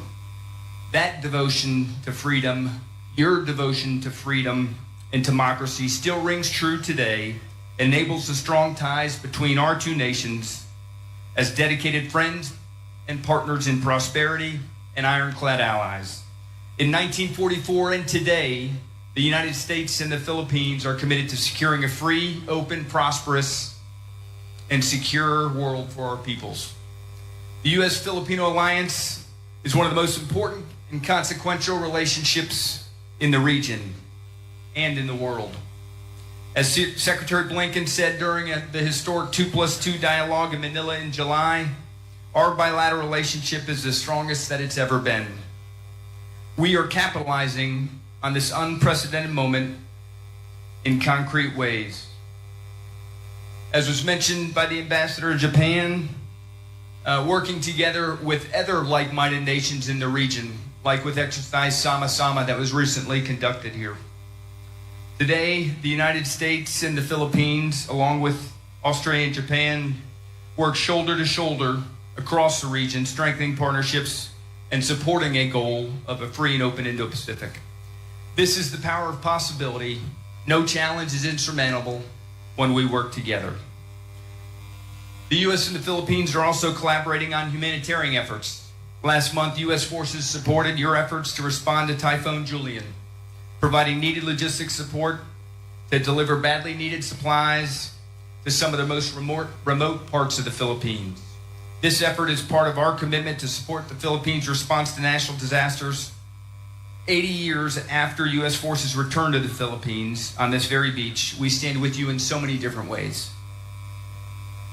To the veterans and their families who are present today, on behalf of the United States government, I'd like to extend my deep gratitude for your service. And I am so grateful to live in a world of freedom and to work to ensure we can deter war, because we understand it better than anybody what the cost of war brings.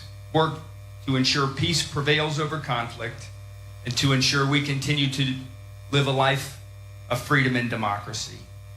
Mabuhay, damohay, salamat. Thank you very much.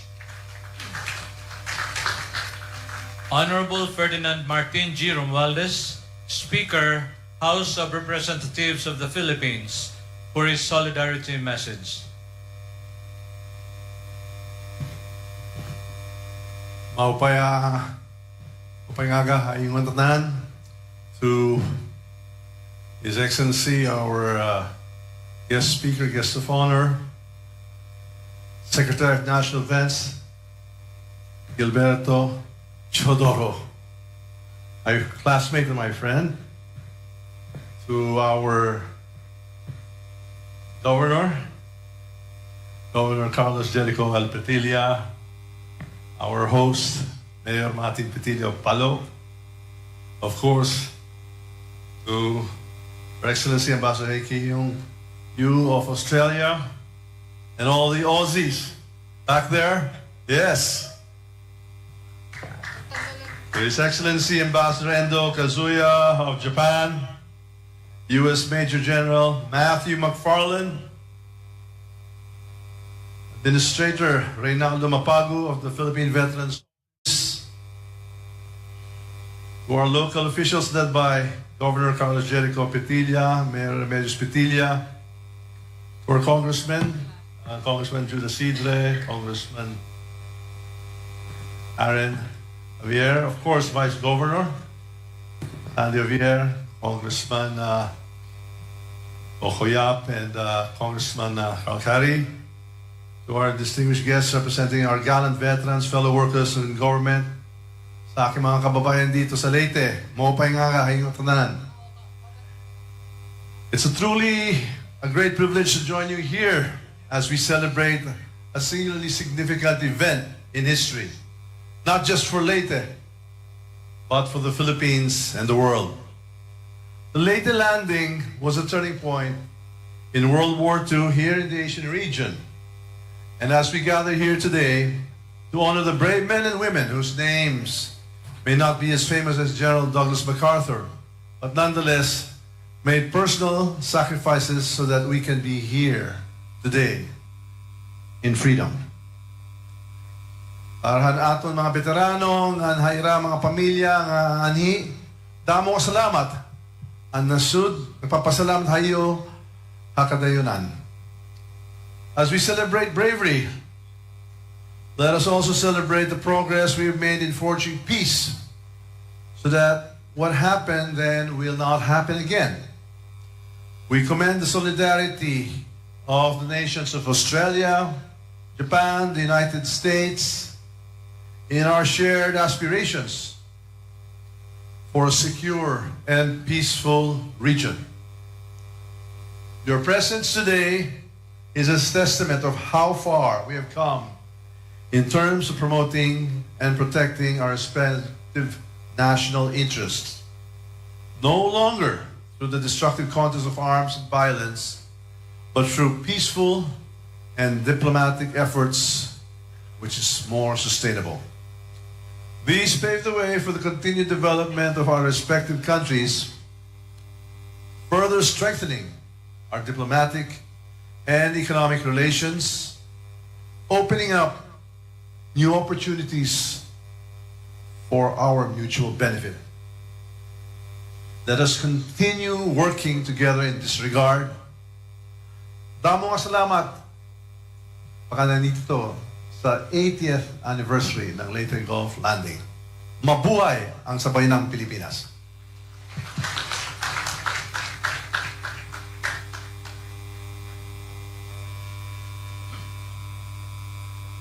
Ladies and gentlemen, in 1944, right after the liberation of Leyte, the illustrious composer Irving Berlin, then assigned at the American Air Base in Giwan, Eastern Samar, wrote a stirring song which he sang for President Sergio Osmeña in a reception in Tolosa, Leyte.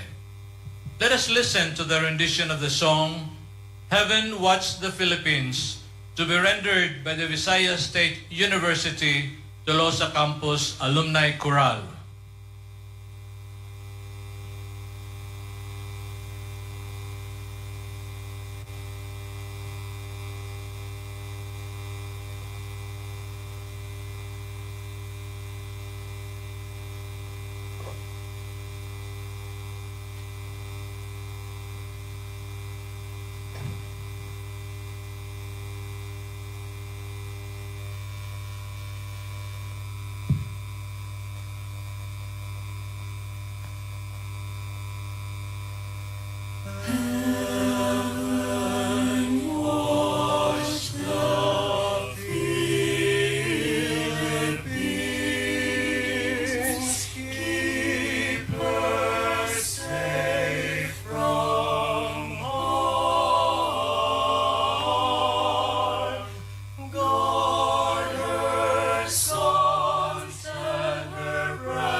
Ladies and gentlemen, the anniversary message of Honorable Carlos Jericho L. Petilla, Governor, Province of Leyte.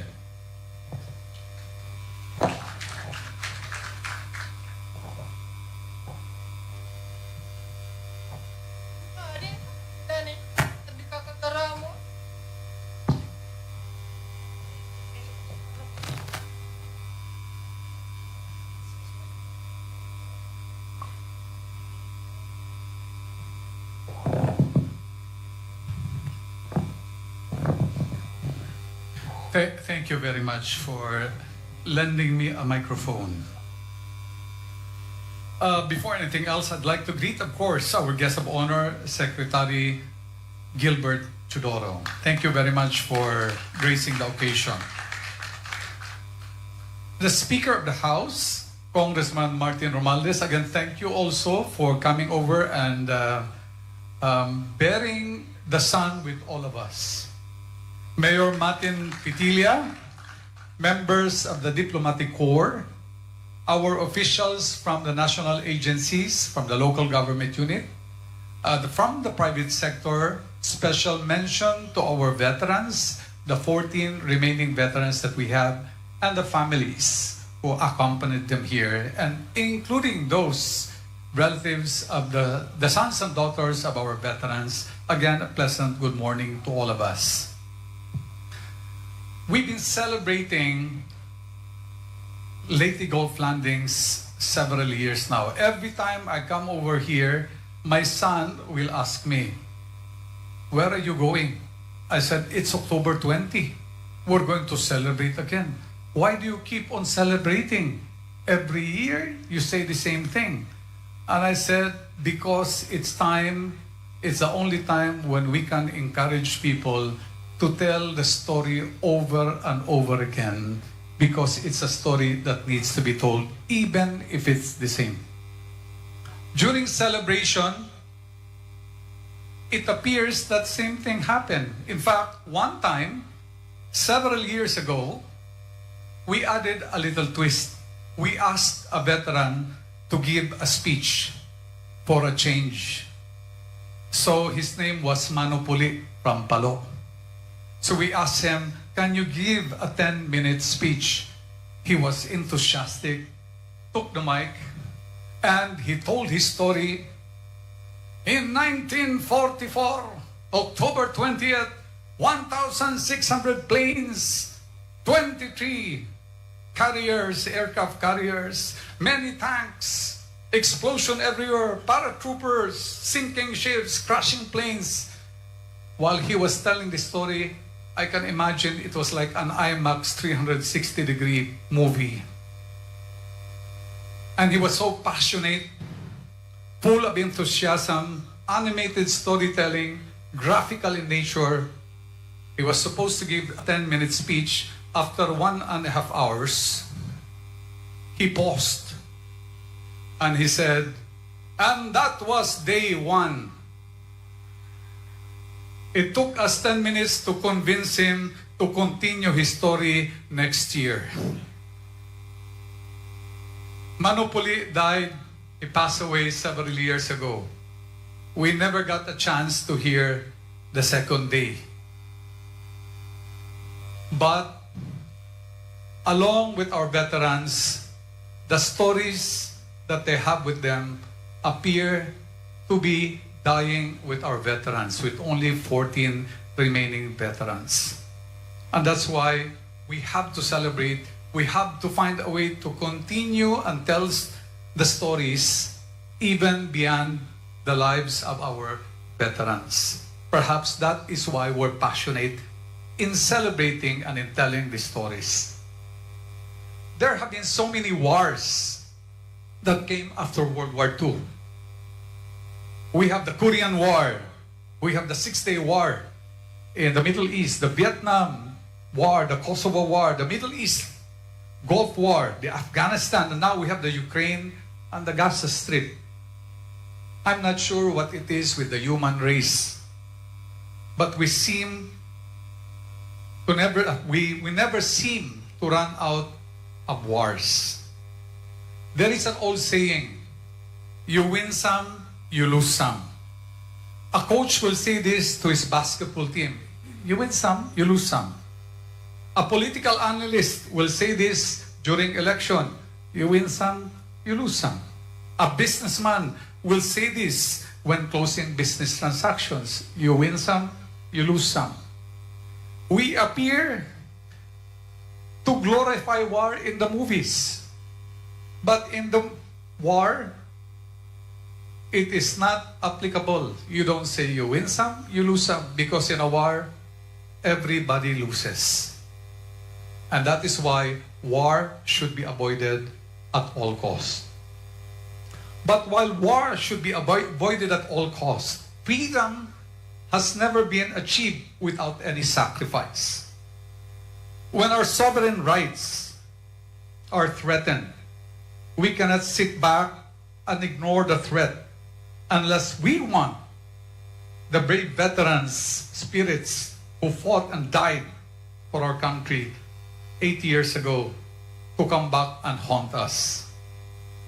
Going back to my son's question on why we celebrate Leyte Gulf landings every year, perhaps the answer is we don't really celebrate. We commemorate and remember the events that happened 80 years in the hope that it can guide us, shape our future. As we stand here today, let us not only remember the great victory that was won, but also honor the peace that followed. Let us continue to foster unity, solidarity, and cooperation. Values that are more important now than ever. Let this day serve as a reminder of the power of hope, of standing together, and of the enduring past pursuit of peace. Maraming salamat. Mabuhay kitang atanan. Thank you, Governor.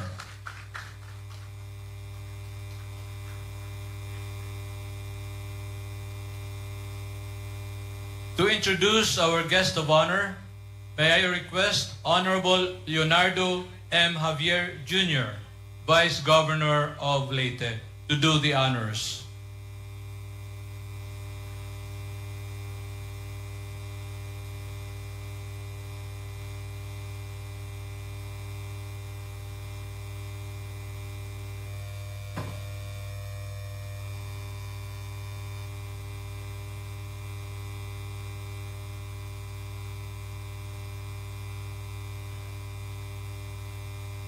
Secretary Gilberto C.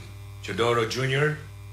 is the Secretary of National Defense, Department of National Defense, and the Principal Assistant and Advisor of the President on Defense Matters, exercises overall authority, direction, and control over the DND offices and its bureaus.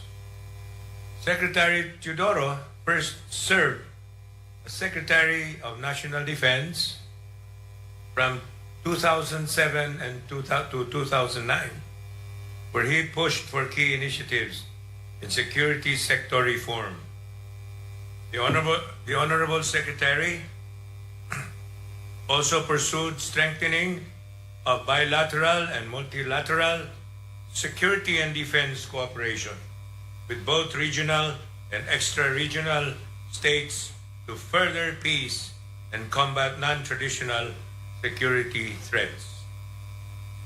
Prior to joining the DND, Secretary Teodoro served as a congressman, a member of the Philippine House of Representatives from 1998 to 2007, 9 years.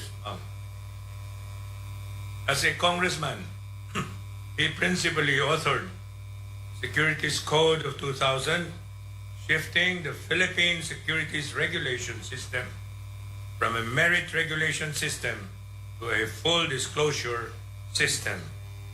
He was a member of the Legislative Executive Development Advisory Council, the LEDAC, and was the head of a sizable block of the Nationalist People's Coalition representatives and had stints as the Assistant Majority Leader and the Deputy Minority Leader.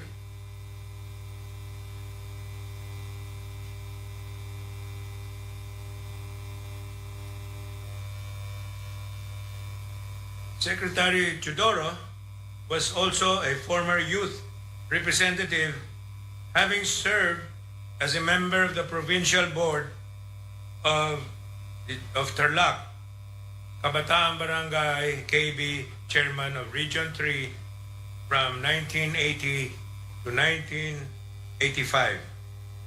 Secretary Teodoro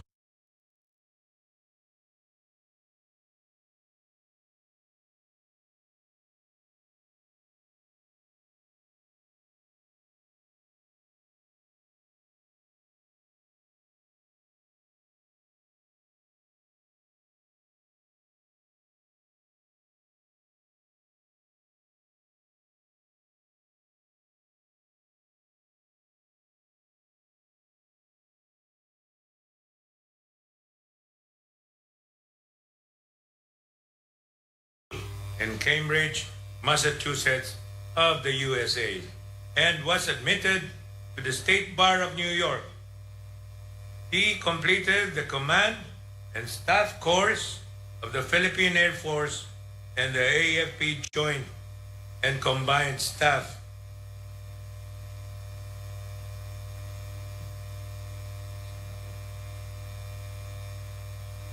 Officer course and won the Leadership Award in both courses. Secretary Teodoro was awarded the Philippine Legion of Honor with the rank of Grand Commander, the first to be awarded such a rank. Wow. He is also our MISA, a proud member of the Philippine Military Academy, Magilas, class of 76. He is married to Monica Lopez Prieto, the Philippine Special Envoy to the UNICEF and a former member of the 14th Congress of the Philippines, and is also a father to Jaime Gilberto. Ladies and gentlemen, let us all welcome our guest of honor, Honorable Secretary Gilberto Gibo C. Teodoro Jr.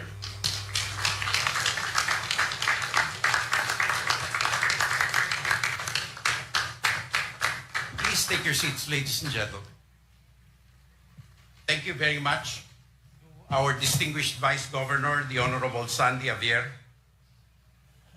the Speaker of the House of Representatives, the Honorable Ferdinand Martin G. Romualdez, and a proud classmate,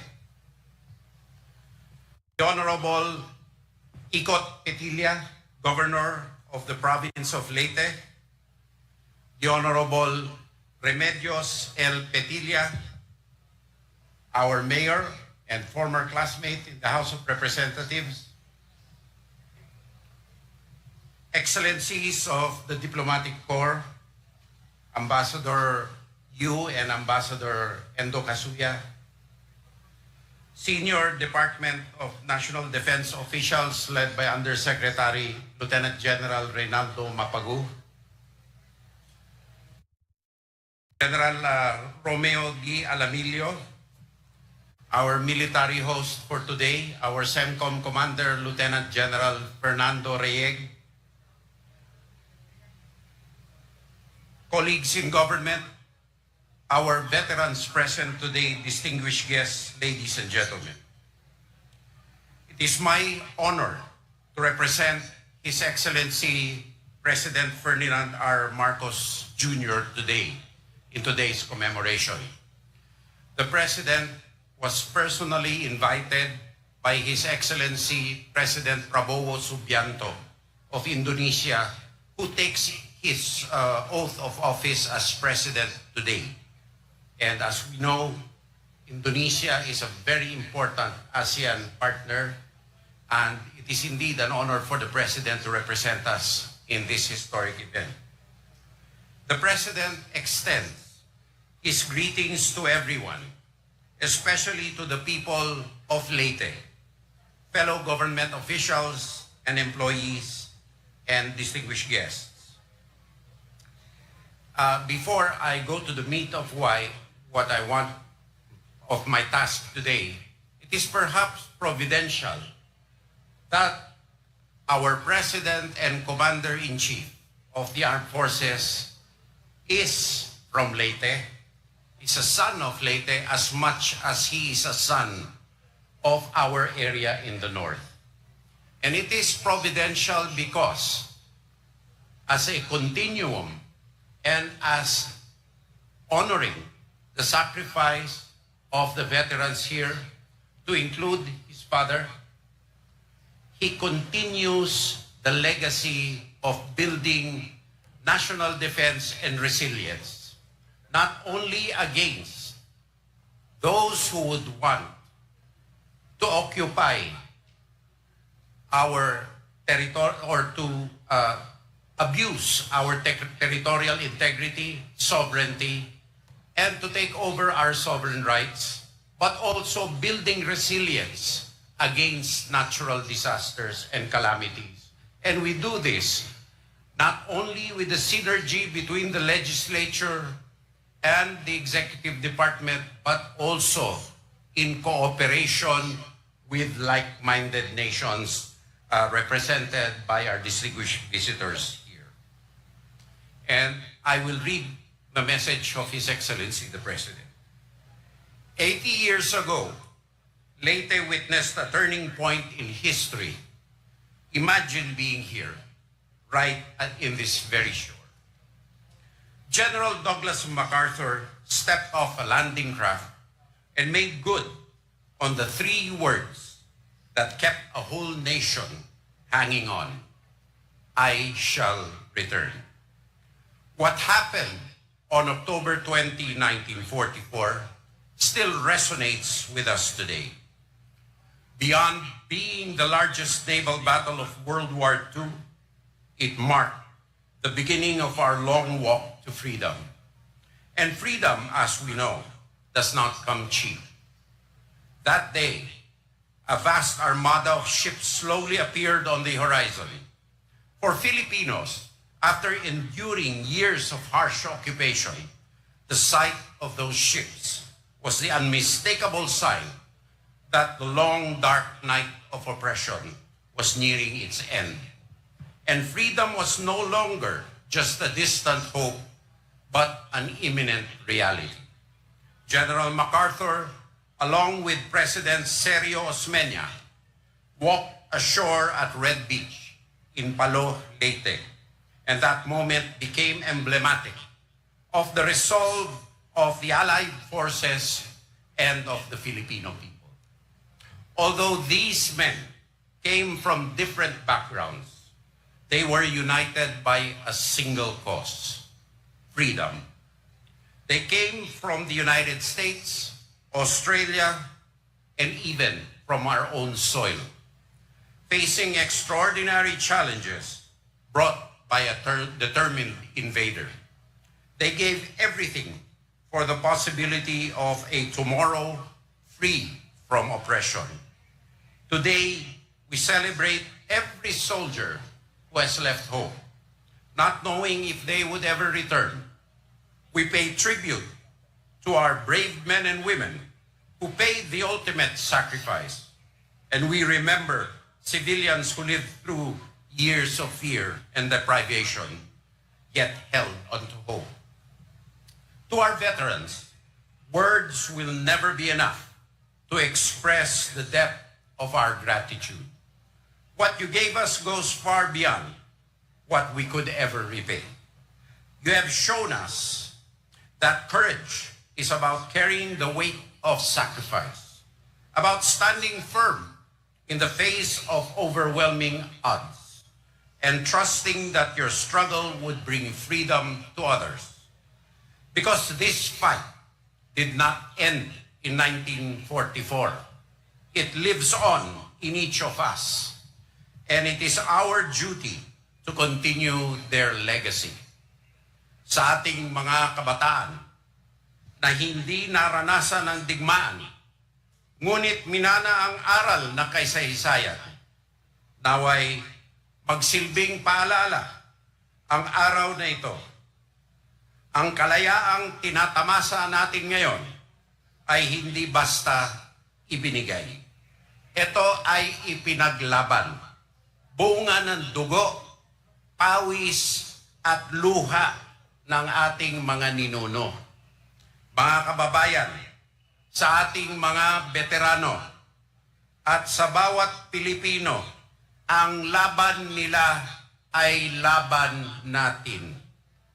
Let us carry forward the lessons of those who gave their all so that we can prosper in a society where hope and opportunity flourish for all. Maraming salamat po at mabuhay ang bagong Pilipinas.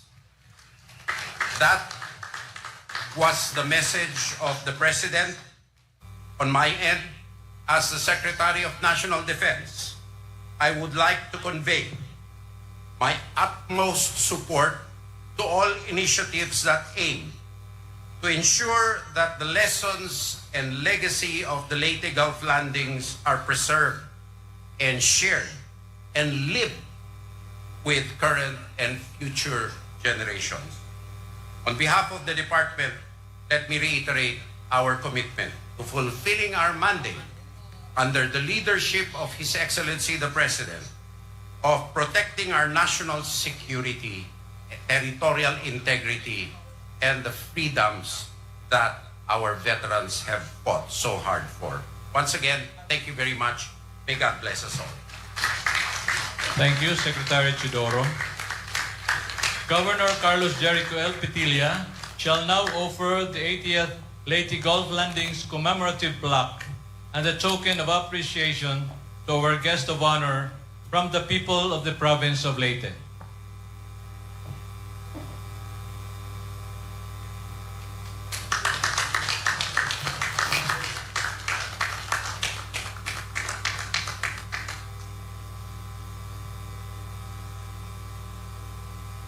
Ladies and gentlemen, may I invite everyone to join Her Excellency Hei Yong Yu, the Ambassador of Australia, for the rededication of the Australian Memorial and the unveiling of the U.S. Small Boats Association plaque to Australian civilian members. Please follow our protocol.